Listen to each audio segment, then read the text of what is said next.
Hello, Mavs fans. Welcome to Pod Maverick After Dark. This is Kirk Henderson and Josh Bowe. We are joining you at about 10:45 on Saturday, January 27th. The Dallas Mavericks just lost to the Sacramento Kings. What was the score? 120 to 115. Does that sound right? Yeah, that sounds right. Josh, how you doing? I'm doing okay. I'm glad to see your face. We're talking again. Unfortunately, we didn't get to talk together about the awesome game. We have to talk about the game that we were watching. We're like, okay, that was certainly a basketball game. That's right. Right. So for a little more context, Yeah. I had like luckily a all is well family emergency, which required Josh to step in and do some things that I had basically decided I was going to do last night. All's well on my end here, just very tired. I am also very lazy in that I didn't even bother setting up my correct podcast stuff. I usually have like camera and setup, and even though I can move it all around my house, I just sort of made the executive decision I wasn't going to move a bunch of equipment around my house tonight, because midway through the third quarter of this game, the Mavericks are down by like 20 points. And it's like, what are we going to talk about in this game? Then they ended up coming all the way back because the Kings are stupid. And here we are. Very, very smart. I mean, yeah, there's certainly, I like that theory. I like that theory. You know, Luka Doncic playing 90 minutes over the course of 2 nights is pretty preposterous, scoring like 100 bajillion, grabbing Tim McMahon said Luka Doncic is the first player in NBA history to average a 50-point triple-double over a 2-game span. Pretty riotous. How do we really talk about this game? This is just a game of the Kings being fresher, deeper, and better. Yeah, and I mean the Mavericks, they missed presumably, they were missing at least one starter, 2 if you want to, they were missing Exum and Jones, who are at least 2 of their top 6 players on the roster right now, maybe 2 of their top 5, depending on how you want to look at it. So they were, it was a scheduled loss. Like, if anything, I know I'm kind of rambling already to start. This really was the worst, this was the worst case scenario for this game, I think, because I don't think anyone would have batted an eye if they lost a 10, 15, 20. If this was a blowout, I don't think anyone really would have noted, because Luka gave it all last night against the Hawks. He scored 73 in 45 minutes. Like, I don't think anyone was expecting this team to do much with being even shorthanded than they were against the Hawks. So the fact that this game ended up being as competitive as it was, forcing Luka to play, he's basically he played 45 and then 46. He's played basically 2 full games in 2 nights, and they're about to play the hardest stretch of their entire season. Tonight started it because the Kings are a winning team, although they're kind of weird, as they showed in the fourth quarter. But they're about to play Philly, Milwaukee, New York, Oklahoma City. This schedule is a real bear here, and it's not ideal that you had Luka basically play 90 minutes in 48 hours. Like, I hope the Mavericks can get him off his feet. I hope they can get him ready. And I don't blame anyone either. Like, you could have maybe sat him to start the fourth, because they were down, I think, 18 to start the fourth or 20 to start the fourth. But in the NBA, those as we watched in the fourth quarter, 20-point leads don't mean anything anymore. Like, they just disappear in an instant. So, it's not necessarily a blunder. It's just bad luck, I think, with the way the game worked out, because you're playing at home. Like, you're not going to pull Luka at home in a game that you can still theoretically win. If it was 30 points to start the fourth quarter, 30-point lead for the Kings, I might understand it. But it was within a shot, and it was clear they proved it because they got it down to 6 points with the ball and shooting a wide open three, and then Tim Hardaway Jr. kind of coughed it up in the final 2 possessions. Shout out to Harp. I need I've done kind of a roller coaster ride with the Harp game color commentating experience because he seemed to have this last year in particular. He seemed to turn into a bit of a jolly curmudgeon who just doesn't care if he pisses people off. Like the rooms to go thing where he slandered one of the Mavs advertising Ashley furniture. Yeah. Furniture. So it killed me. I was dying laughing. And he got mad at Grant Williams earlier in the season. Really good. Like he's done some stuff that makes me feel like he's no longer, behind the party line to a degree. And it makes me wonder because the Mavericks hadn't had him. He's not been on as much, but every time he says a shot is going in, it doesn't fucking go in. I just need him to stop. I bet he has a 15% hit rate on those sorts of things. He is so wrong when he called, but I understand why he called it because Tim was wide open. Neither here nor there, but I am a big superstitious guy when it comes to those sorts of things. Don't do that on the broadcast. Just don't do it. Yeah, that sucked. The Tim, they have the ball down 6. Tim gets a wide open corner 3. He misses that, and then next they Kings score, get it back up to 8, and then Tim turns it over, and that's kind of the game. Obviously the Mavericks got it back because the Kings are hilarious and miss free throws, but right. He makes that 3. It's a 3-point game, and the building's rocking, and the Kings look like they forgot how to play basketball. I really thought they would have won the game if Tim would have made that shot. Maybe I'm prescribing too much to one shot that's not even tying or taking a lead. But when he missed that shot, you could feel the air getting sucked out of the building. Yeah. And it just adds on because now it's Luka played 46 minutes to. From a strategic point of view, we're just going to get into some of the nuts and bolts of this game. Where the Mavericks lose the game is the 13 minutes Maxi Kleber plays and this -17 during his time on the floor. They have to play him because Derek Lively gets into foul trouble. But sorry, my auto play on an ad in the background started going off. Derek Lively can't play all 48 minutes, but Maxi against the guy. So. Yeah, and Maxi against the guy, and granted, not like Powell would have helped against Sabonis either, but they're too small and they're too weak. Sabonis is too skilled, where you need somebody bigger with good feet to bother Sabonis, who is an all-star candidate. His numbers, he has absurd numbers.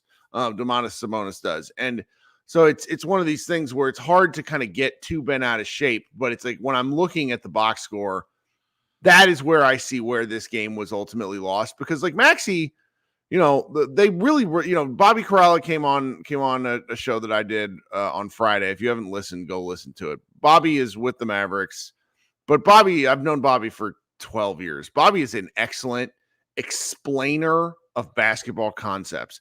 And he did a very good job of explaining why the Mavericks use Maxi the way they do. My challenge with Maxi is that Maxi is such a non-contributing zero on the offensive end. It doesn't matter what he does on defense most of the time because the Mavericks are not able to score with Maxi on the floor. And even if he's helping slow down some of the paint points and some of the rim points, they're still getting scored on. So you're ultimately losing the Maxi minutes more often than not, I think. Yeah, and it doesn't help that, I don't know what to say because he's been so injured lately, but that's kind of the point. Where do you go with Maxi from here? The problem. Well, you shouldn't have signed him to an extension. The signing to an extension, it's insane. That was stupid. I'm sorry. that was stupid at the time. It's a valuable extension in that it was 3 years, 33 million. I think this is the second year of the deal. Maybe he has 3 No, left. this is the first year. This is the two first more, one. It was more at 11 each. Okay. So I think then that's safe to say, like, it was a bad deal at the time. But if you can't lose your own guy for nothing, is I think probably the idea where it's like, oh, we can flip Maxi to somebody, because here's the thing.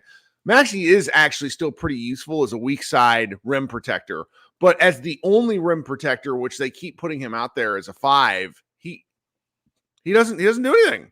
I don't get it. And I mean, at this point, his defense he is not canceling out his offense right now. Like, even if we had 2018, 2019 level Maxi of defense, I mean, his offense right now is so bad that he would still probably be a negative player. I mean, he doesn't shoot, and when he shoots, he misses. Like, that's, he's not a driver. He's not like a ball mover. Like, it's tough. You're playing 4-on-5 when he's on the floor right now. And I know that's tough to hear because this guy was a warrior for them in their Western Conference Finals run. I know he was a big reason why they made the Western Conference Finals. Yeah. But it's been tough. It's been tough since then. He was not good last year. He had the torn hamstring, which you can't really blame him for. But no. I mean, he's injury prone. This is not his body is failing him now, and it was happening when they signed him to that extension. It's just not. His body fun. had failed him by the time they signed that extension. That's what makes it such a baffling decision, because it's. Maxi, for all intents and purposes, and I don't want to make this a kick the shit out of Maxi podcast, but like, he's made a series of choices the last several years that make me sort of like he wasn't on the German national team because he got into it with Dennis Schroeder. Then Germany went on to win the FIBA World Cup, and he's just sitting on the side, kind of looking like, eh. And then he like busts his toe after he tears his hamstring. The man has just had some awful luck. And the Mavericks' sort of willingness to go back to the well with him because he understands what to do schematically. I don't think it's a good choice. I mean, one of the things that Bobby and I talked about on the show was that they don't trust, meaning the Mavericks. The Mavericks are concerned about Lively playing more in space, not because they don't think he can do it. I think they're worried about foul trouble and the whistles. I also have some questions about whether he can do it. Like, Fox kind of blew right past him a few times. That's not a cardinal sin, but if you're going to be that kind of big, you do have to provide some stops along the perimeter. And I don't know if I don't know. Lively, he's a young man. I don't want to say anything too what do you want to call it? Too definitive about a guy who's still learning the NBA. So it's a tough situation all around with the Mavs bigs is what I'm getting at. Yeah. They don't have any depth. It's really all on a 19-year-old rookie, which is pretty wild. And the fact that he's held up as well as he did. I mean, he was one of the best players on the floor. He had 13 and 9. Like, I felt like he was pretty good. Fourth quarter, he was a great rim runner. So, but he's going to have some rookie moments against, guys like Sabonis and playing against some of these good bigs, which is not like, that's kind of how it goes. But yeah, it's just, this was a tough game. Like, it sounds really weird to say it, but the Mavericks would have been better off if the Kings had like an 8-0 run to start the fourth quarter, and you just pull everyone after that. Like, yeah, I credit to the, Luka for not wanting to quit. And credit to Luka for on a night when Joel Embiid literally just decided he did not want the smoke. Like, Luka plays 90 minutes in 2 days, and Joel Embiid decides he doesn't want to play Jokic in Denver ever. So, like, Mavs fans should be proud of Luka for these 2 games. Like, I don't know what it's going to happen in these next few in this murderer's row schedule they're about to play. Hopefully this doesn't backfire on them because Luka looks absolutely worn out. Hopefully Kyrie Irving comes back soon. But I think if you're a Mavericks fan watching this game, like, what do I take away from this? It's maybe that there's one other thing we can talk about later that's pretty obvious. But the other is, like, Luka is built the way you want your star to be built without trying to be as inflammatory towards Joel Embiid as I could, because we're not talking about the Sixers tonight. But that kind of stuck out in my head watching this game after the Embiid ducking earlier today. So that's one. Okay, we're going to come back to that in a second. Yeah. All right, so if you're here, go ahead and give me a like in the stream. This isn't going to be one of our finest shows, but night in and night out, Josh and I, one of the two of us, and maybe somebody else from the Mavs Moneyball staff will join Pod Maverick to talk about the game as quickly as possible. We won't be having Rashad Phillips on ever again. Just sassing my friends at We Talk Mavs. I would not have that guy within 1,000 miles of this show. All right. And so while you're down there liking, if you could go ahead and hit subscribe after the show, if you could do me a favor and leave a comment, would really appreciate it. We're getting close to 2,500 subscribers. Rome wasn't built in a day. This season has been a little bit up and down for the Mavericks and for us. If you're listening on an audio stream, I'd appreciate it if you could give us a subscribe as well. We're looking forward to kind of finishing out the rest of the regular season. It's almost February. We got All-Star break, March, and then hopefully the Dallas Mavericks in the playoffs. T-Bone is asking if I'm going to do a live show today. I don't think so, man. I was at the hospital till about 4 a.m. I am cooked. So we'll see. And to be honest, I don't know if this is the game. I don't really know what to talk about. So it's like we're gonna kind of circle back to that the second half of this game. Yeah. All right. So thanks for letting me chill here, and go ahead and listen to some of these ads here on your podcast break here. So, all right. Thanks for bearing with me for a few minutes. Here we are. What were we kind of rambling about? There's some things that we could talk about in this game that were actually absolutely worth our time. I need the chat to tell me if LeBron James actually got fouled on that final shot. I was watching over Gamecast, and Draymond Green fouling LeBron James with 1 second left in a double overtime game is an absolutely insane call to me. I need to know if it actually happened. Somebody please let me know if that's true. I suppose if you were to take away something good, and there was a good thing about this game, it was the kind of awakening, like reawakening. I mean, it's the difference. Grant Williams played his finest basketball game statistically with the Mavericks this season. I don't think that's out of bounds. Do you?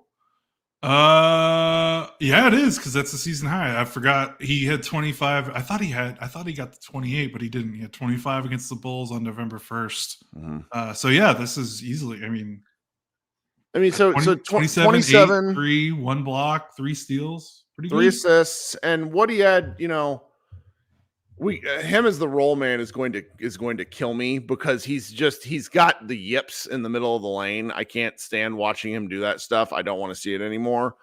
But I did like him catching the ball in the 3, driving the lane, making passes to the corner, and then occasionally actually attacking the rim. He doesn't necessarily have to be like a true triple threat at all times, but he's got to hit enough threes to keep a team honest. So hitting 7 out of 10 tonight is pretty absurd. But it's something, because he has just been really, I keep calling for them to trade him. I'm not backing off that at the moment. I still think they should trade him if he has any value. But if things are going to work with this team as constructed and they're not going to make any trades, Grant Williams will be a part of that game. Do you know what I mean? Yeah, I think so. The chat notes it's a career high for Grant Williams. Apologies.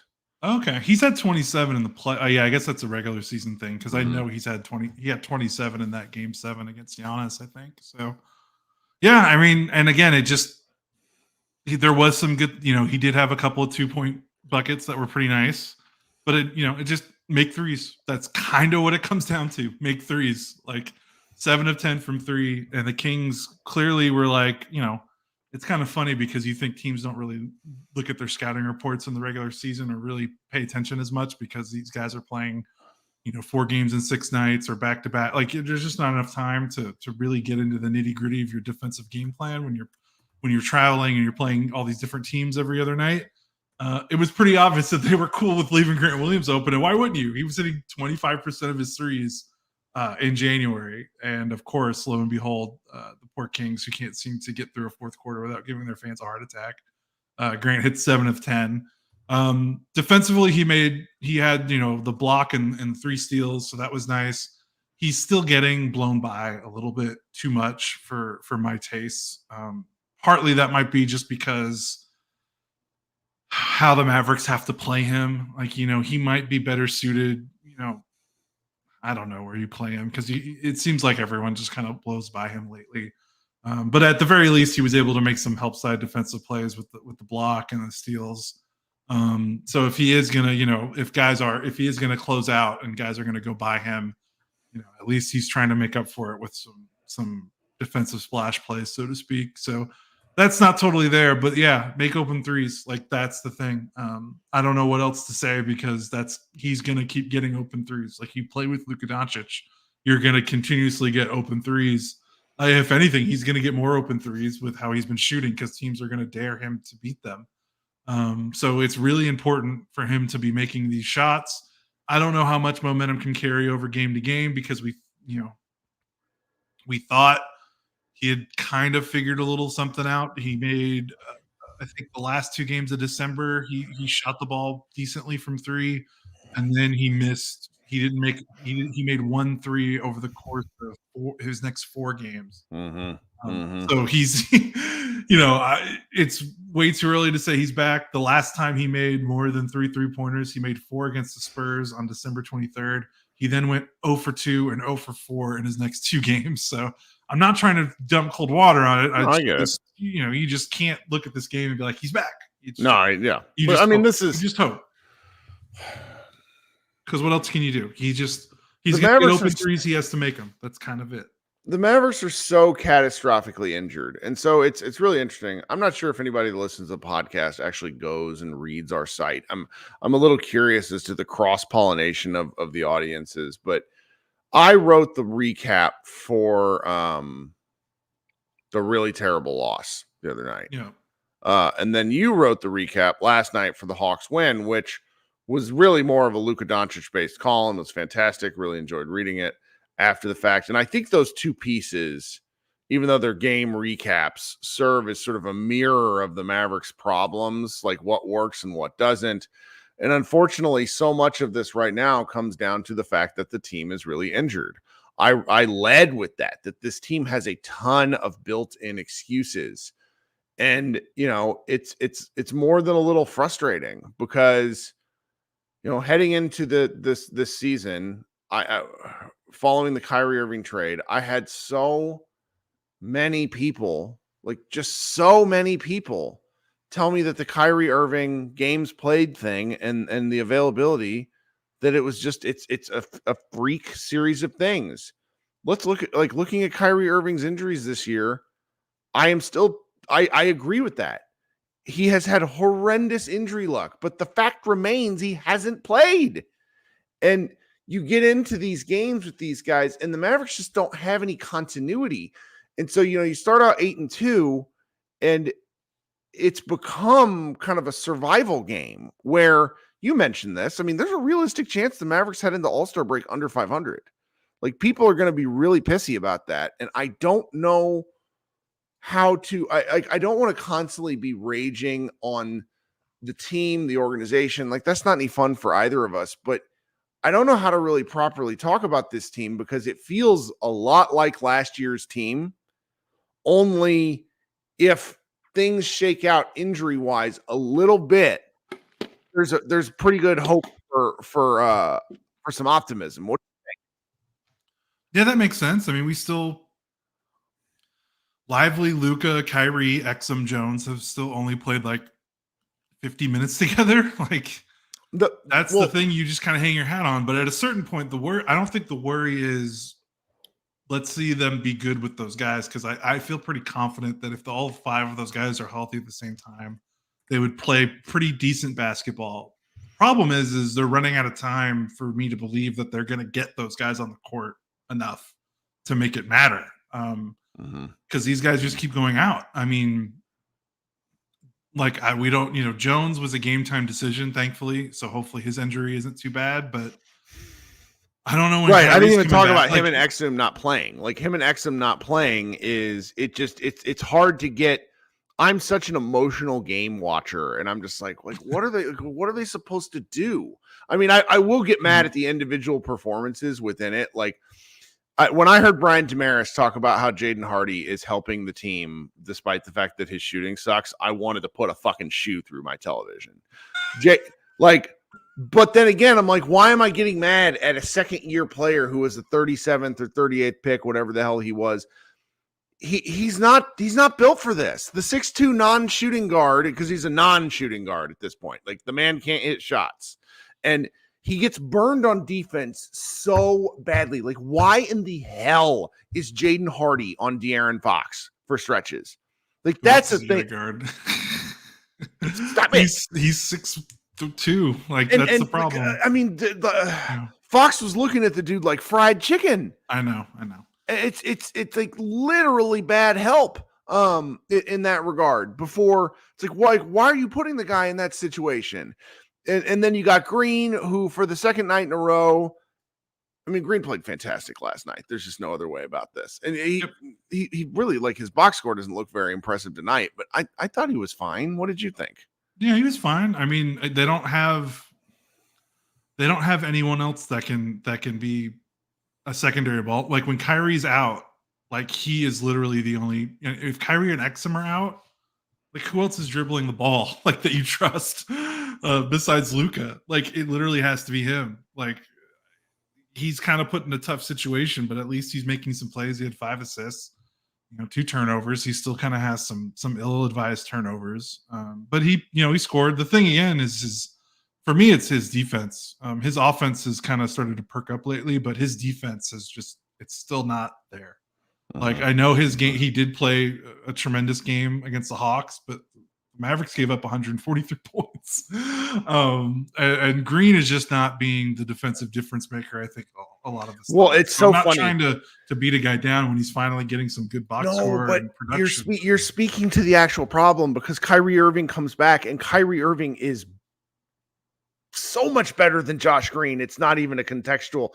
Like, it's there is Josh Green. There is an entire series of planets and universes between their talent levels. And if Josh Green doesn't have the ball, Josh Green's not very good. Is sort of the thing that we like. He's not a fantastic off-ball player. He needs to kind of be going at the rim with the ball. We've just seen enough of this. He's not been good with Kyrie and Luka. Like, that's just kind of a thing. And so you kind of go line by line, and you're looking at different people. And again, like I saw my friend Henry in the chat kind of giving me some grief. This thing was built to work with Kyrie.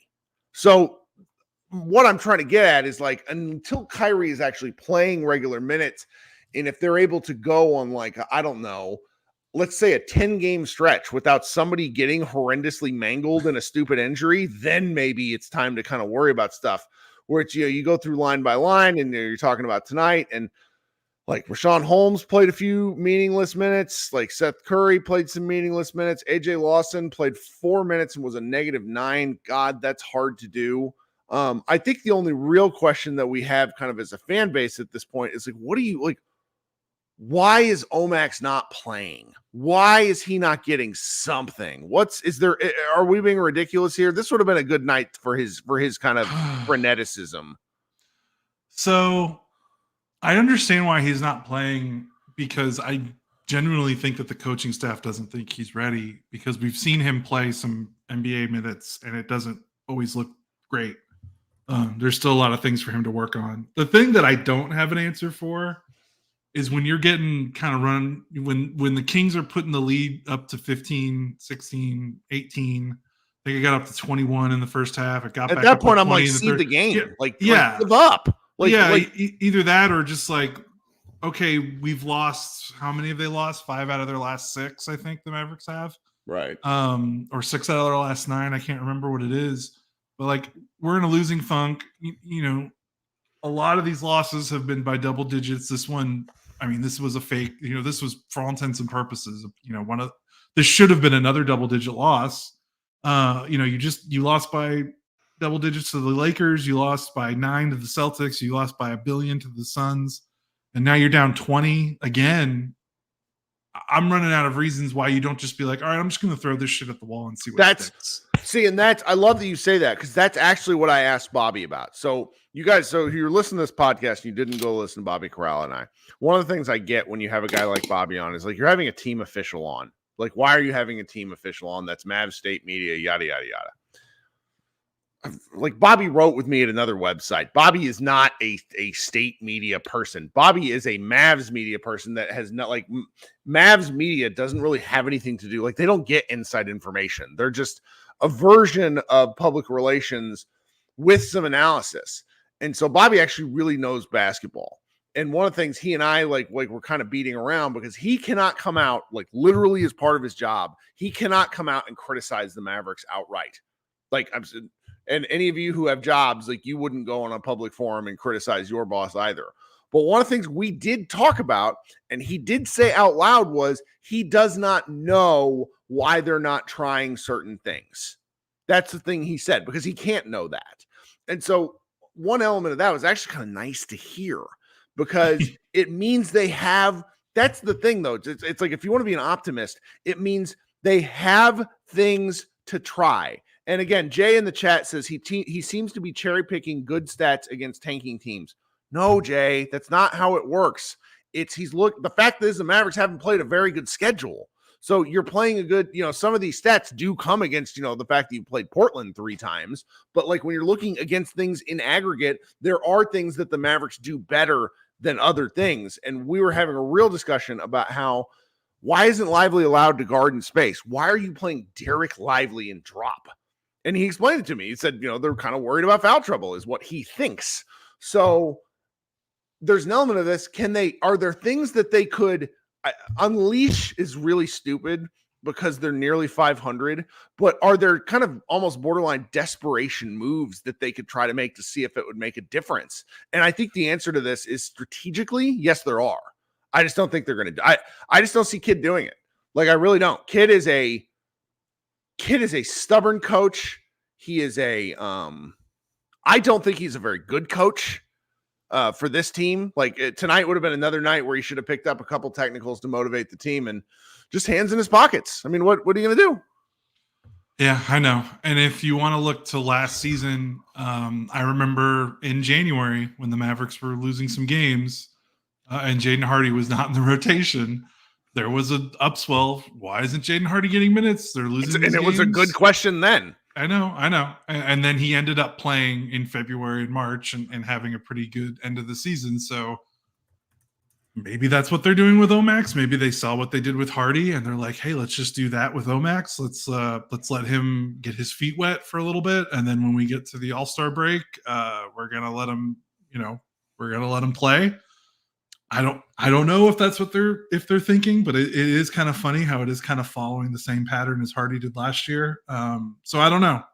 I really don't. And like I said, if the Mavericks were losing these games that they're losing by like, if they were wire to wire, 5-6 point games, I get it because most coaches aren't going to play late round pick rookies when they're trying to win games when they think they're a playoff team. Like that's not exclusive to Kidd. Like we just had an era of Rick Carlisle where we had to beat our heads against the wall with him and how he treated young players. Like it's just not unique to Kidd. But if these losses keep going this way, if these games keep going where anytime they play a good team, they're just getting drubbed, within 12, 14 minutes, I just don't see what the harm is. You're already down 18 or 20. Throw Omax out there. What is he gonna make worse from a team that seems to give up? They'll play good defense for 20 seconds, give up a contested 3, but then because of the rotations, you have Josh Green boxing out their center, and then whoever shot the 3 is able to go get the rebound and score.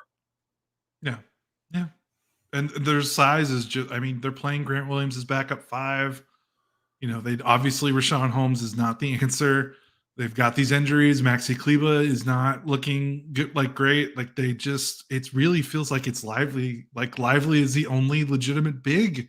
And not saying Omax is a big, but he's at least a big forward. Like they just don't, Tim is not a big forward. Like Luka's their only other big perimeter player. If you think about it.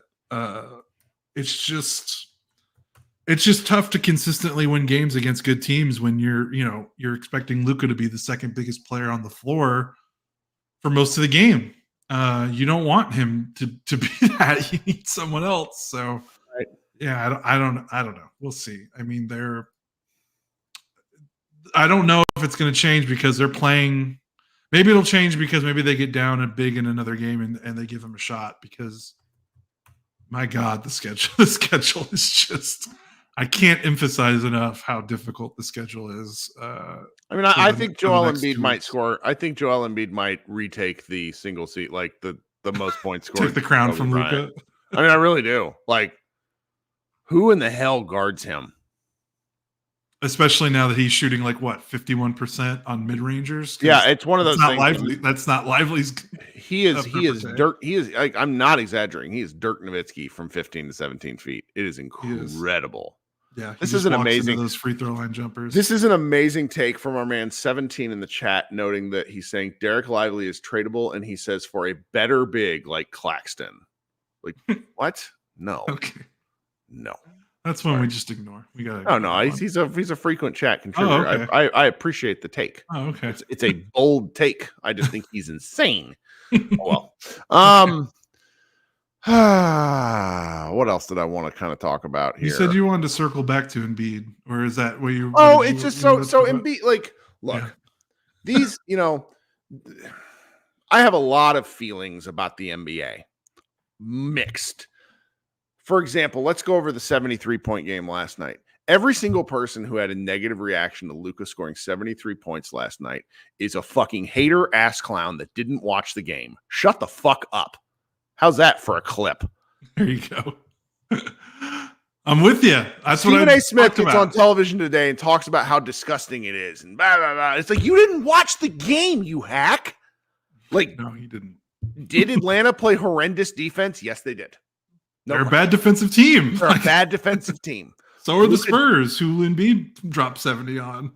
Luka did what he was supposed to. So there's this cadre of fans, whole bunch of them. I would argue most NBA fans at this point. Like NBA online fans. Online NBA fans are a miserable group of people who do not actually like NBA basketball. They like complaining about NBA basketball. They don't enjoy the sport. So you have this happen. This is 73 points. You have Devin Booker score another bajillion points in a loss.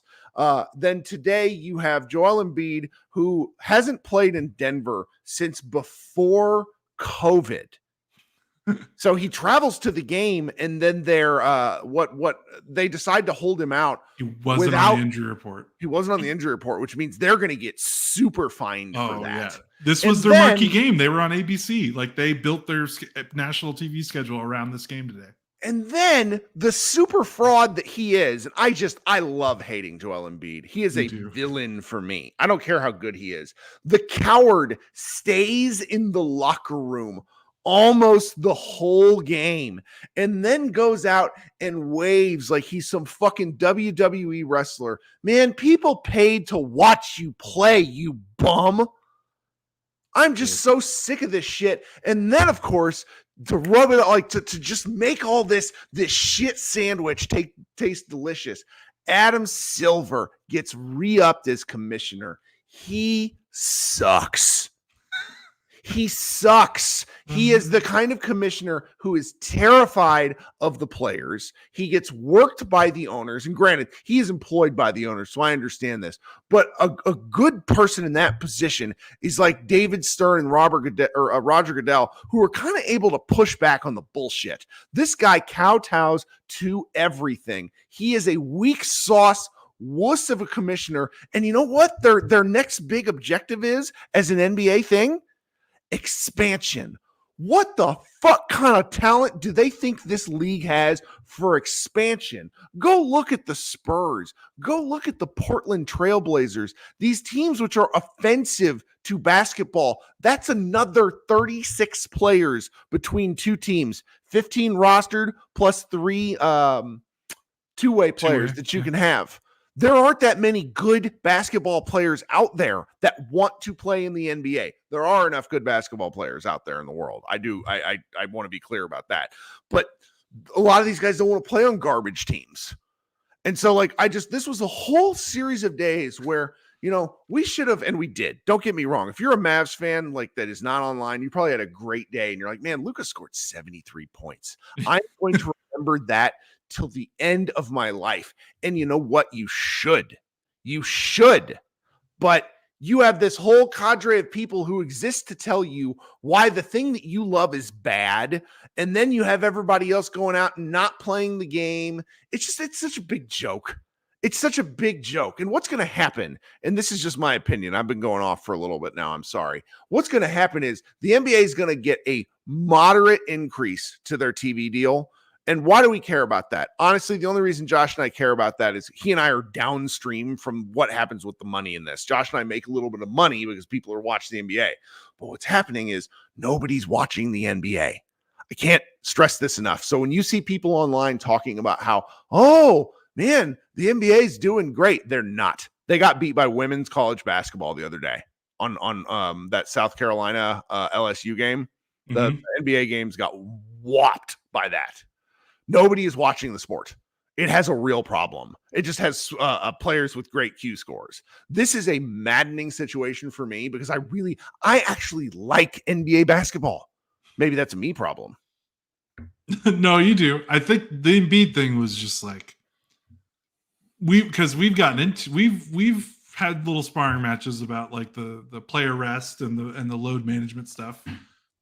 Because I've tried to take the players' side on it a little bit just because of the reporting about what youth basketball does to these guys. Like, but something like this, like he's not on the injury, like that was bad. Like that was my Joker moment. I think when I saw that Embiid wasn't playing, because at a certain point, like the people that go to the games, the people that are buying tickets, I mean, it's pretty clear that the NBA doesn't think that's their most valuable customer, but it should be. Like they think their most valuable customer is someone who watches highlights on Twitter or watches YouTube clips or whatever, or maybe actually watches on League Pass or occasionally watches on TV. It's pretty obvious that they don't seem to care too much about the people that pay tickets to go watch, which is the whole reason the sport exists in the first place.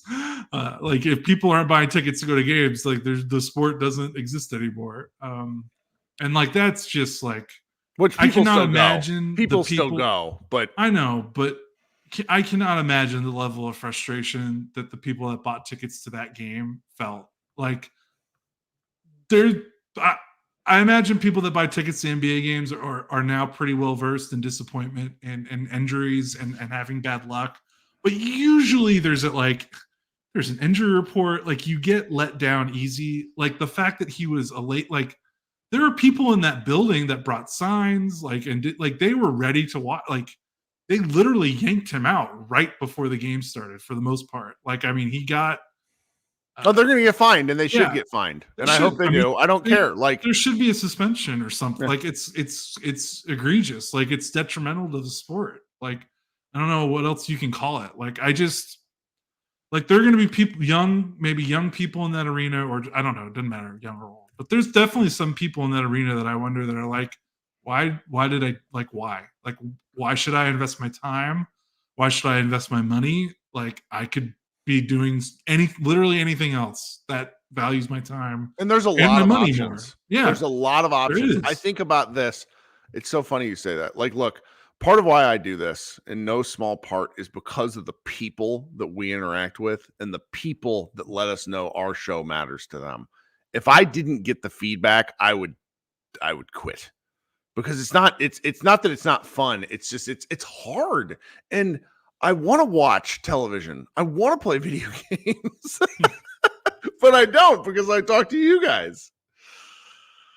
I don't know. That was kind of off base for our show tonight. It's like the NBA is so bad at celebrating the things that matter because it is constantly supported by partners who tell you everything about it sucks. I mean, I have friends, like one of my good friends who I talk basketball with all the time, this Bucks guy named No Tech Ben. He's a couple years older than me. He's just like, this is disgusting. I don't like any of this scoring stuff, blah, blah, blah. And I'm sitting here and I gave him shit. And I'm like, if Giannis Antetokounmpo, your favorite player, had scored 50 points or 75 points on 91% true shooting, you would never shut the fuck up about it.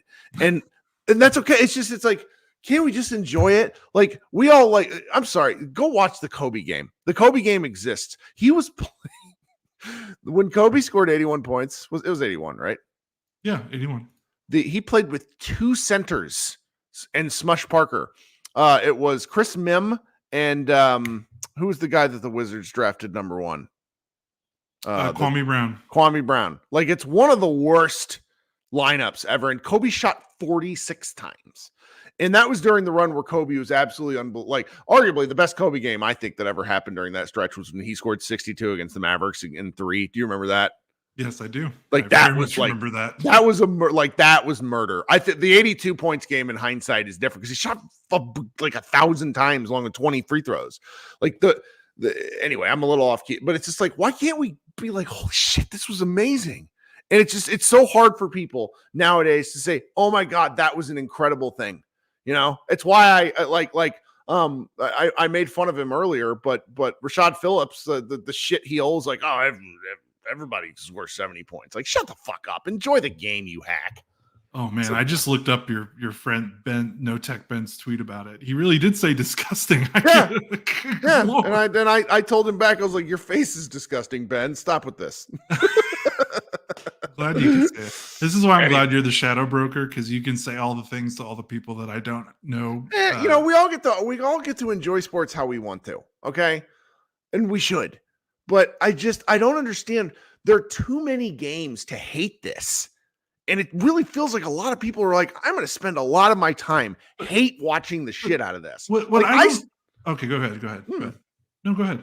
I still like the Mavericks. Nobody believes me sometimes, but I swear to you, I do like the Mavericks. Yeah. What I'm wondering is like what does Ben think, and anyone that thinks like that, like, to get the game back to scoring like how it was, I guess they want to see like Pistons, Spurs, NBA Finals games again. Like, I guess they want the 98, 88 games again. No, like, all right. So let's use the NFL as a comparison. The genie's out of the bottle. Like, it's the only way that they could make rules to significantly impact scoring is to make it a street fight. Like, it would be unwatchable. Like, it's not just that they've this idea that defenses are just hamstrung and it's the rules that are holding back these defenses from playing like elite level basketball.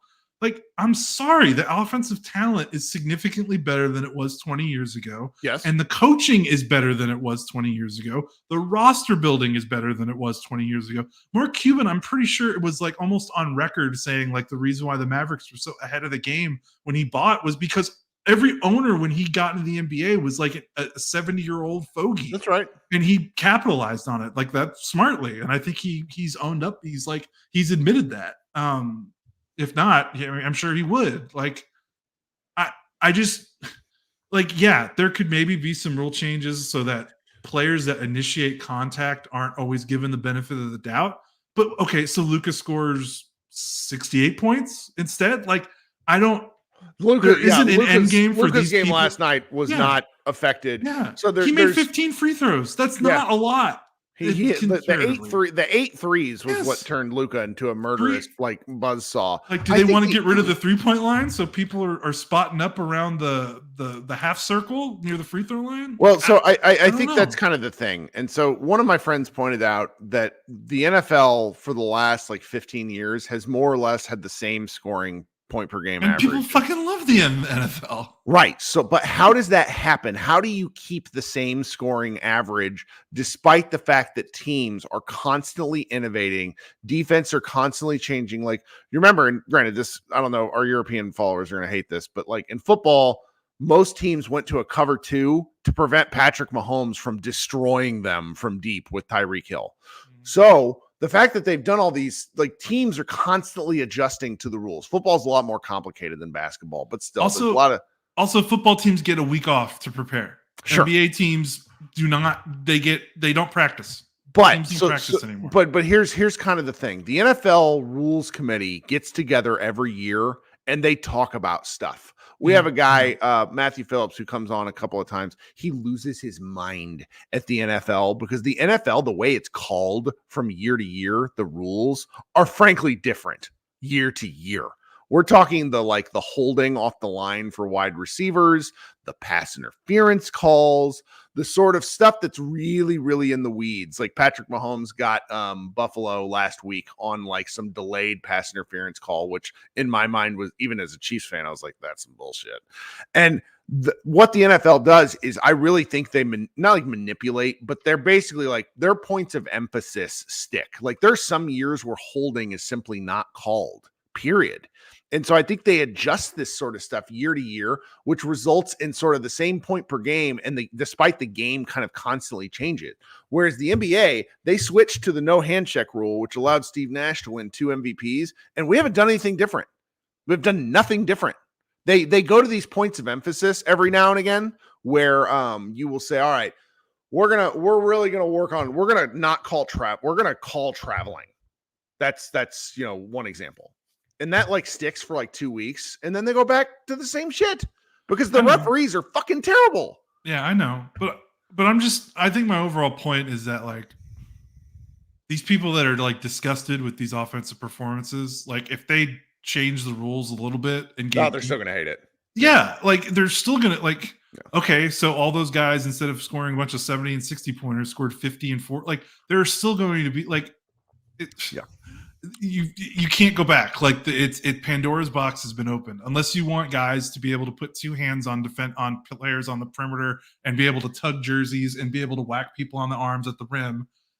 You're just never gonna get it back to where it was. Like I wouldn't mind the hand check. No, and I think they should experiment in the G League with removing the corner 3. Yeah, I think they should experiment for sure. And I would love to see some of these ticky-tack offensive initiated fouls which get called on these defenders who feel like they can't really do anything about it. Yep. But like you change that, and what's that going to make it? Is that going to?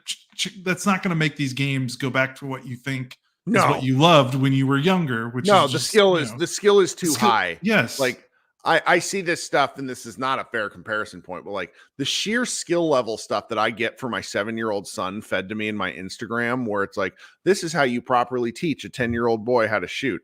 I played 5A at the time, varsity level basketball. Never got that shit. Against like 12 people that made the NBA. I didn't learn how to dribble with my left hand effectively until I was 16.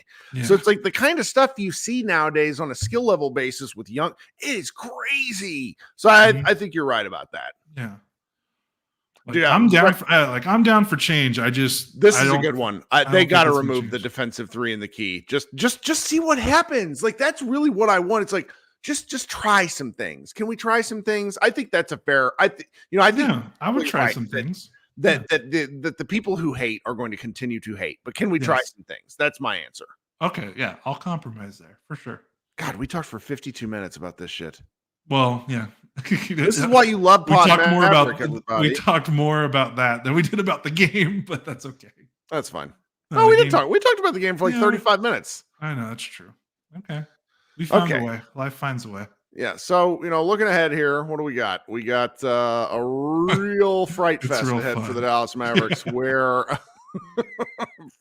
all right, so starting on Monday, they play Orlando. That's the Seats for Soldiers game. That's a home game. The Mavericks very rarely lose Seats for Soldiers games. They have to win that, and they play Orlando pretty well too. So, but Orlando is they turn most offenses into 3 yards in a cloud of dust. So the Mavericks better come ready to shoot because the Orlando's length is problematic.